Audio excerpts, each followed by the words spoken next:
سر، امریکی صدر کہتے ہیں کہ اگر بات نہ کی تو آپ کو سٹون ایج میں لے جائیں گے، تو بات چیت کے لیے مرا کون جا رہا ہے، ایران یا ٹرمپ؟ جی میرے خیال میں بڑی ایک مخمسے میں سچویشن پھنس گئی ہے۔ آج سے 2-3-4 ہفتے پہلے تک تو گفتگو کا کوئی امکان ہی نہیں تھا۔ جو پہلے 2 ہفتے گزرے ہیں تو ایک ہی زبان بولی جا رہی تھی، اور وہ تھی میزائل کی اور بمباری کی، آگ کی، خون کی، بچے یتیم ہو رہے ہیں، انفراسٹرکچر تباہ ہو رہا ہے۔ دیگر ہمسایہ ممالک کے ساتھ بھی جو آپ نے دیکھا ہے ایک عجیب سی کیفیت تھی۔ پھر کچھ تھوڑی سی امید بندی کہ کم از کم کوئی کمیونیکیشن شروع ہوئی۔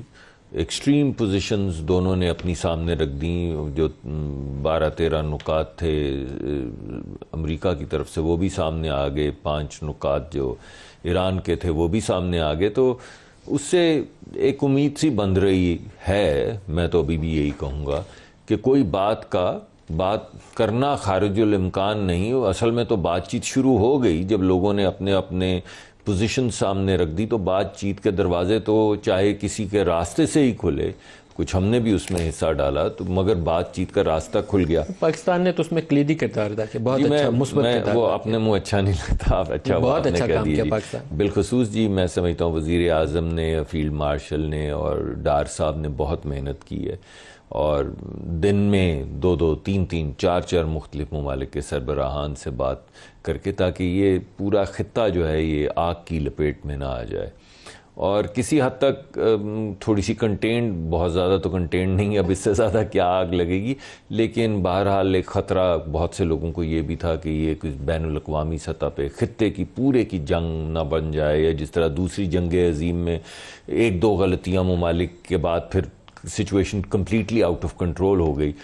اسرائیل تو آپ کے سامنے وہ تو مصر ہے، وہ تو چاہتا ہے کہ وہ جس طرح کی دوسری جنگ عظیم تھی اسی طرح کا کوئی سلسلہ ہو جائے۔ اس نے جو یہ اسرائیل کی دلی خواہش ہے، جی ہاں اسرائیل کی دلی خواہش ہے کہ عرب ایران کی جنگ شروع ہو جائے۔ خواہش ہے، بلکہ وہ چاہتے ہیں کہ سب جل جائے ہمارے علاوہ۔ وہ چاہتے ہیں کہ اس اپرچونٹی سے فائدہ اٹھاتے ہوئے وہ سیریا کا پانی بھی لے چکے ہیں، سیریا کا 1/3 قبضہ بھی کر چکے ہیں، وہ جینوسائیڈ کر چکے ہیں فلسطینیوں کا، وہ لبنان پہ حملہ کر کے 10-20 میل اندر چلے گئے۔ انہوں نے تو کوئی چیز یعنی نہیں چھوڑی جہاں پہ وہ انگریس کر سکتے تھے۔ تو مجھے لگتا ہے کہ یہ جو گفتگو ہے، پوسچرنگ ہو رہی ہے، میری امید یہ ہے، میری خواہش ہے، میری دعا یہ ہے کہ یہ پوسچرنگ چاہے ہوتی رہے، کیونکہ ممالک جب ایک دوسرے کے ساتھ پوسچر کرتے ہیں تو ایسے ہی کرتے ہیں، ممالک بڑی اسٹرانگ پوزیشنز لیتے ہیں، مگر میری دعا اور خواہش اور ہماری ملکی کوشش یہی ہے کہ درمیان میں کوئی راستہ گفتگو کا نکل آئے، کیونکہ اگر ہم امن کی طرف سلسلہ چل پڑے۔ امن کی طرف شہریار افریدی صاحب، اسرائیل کی جو دلی خواہش نظر آتی ہے کہ کسی طریقے سے یہ عرب اور ایران آپس میں لڑ پڑیں، یہ اس کی دلی خواہش نظر آتی ہے۔ بسم اللہ الرحمن الرحیم۔ سب سے پہلے آپ کا شکریہ۔ دیکھیے جی، اسرائیل کیا چاہتا ہے اس کو آپ ایک وقت ٹائم کے لیے سائٹ پہ رکھ دیں۔ جب ہم پاکستان کے پرسپیکٹیو سے بات کریں گے، جب ہم امہ کے پرسپیکٹیو سے بات کریں گے، خطے کے پرسپیکٹیو سے بات کریں گے، تو ہر چیز شروع اور ختم پاکستان پہ ہوتی ہے۔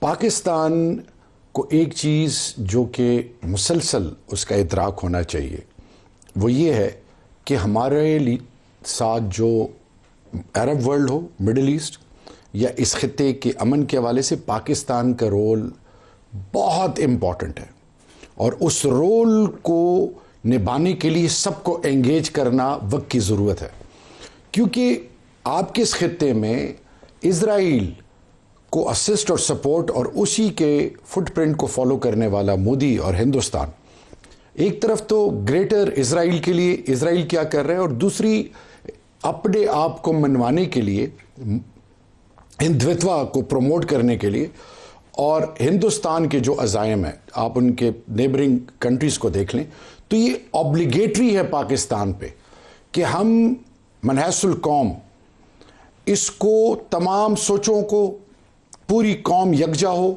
ہم ایک ایسی قوت بن کے ابھریں کہ ہماری جو انٹرنل ایکسٹرنل جو بھی پالیسیز ہوں اس میں گراؤنڈ پلس کا اہم رول ہو اور کنیکٹیوٹی ہو۔ اب جب یہ چیز ہوگی تو اس میں اللہ کی مدد بھی آئے گی، اور وہ لوگ جو ان کے خلاف کوئی عزم،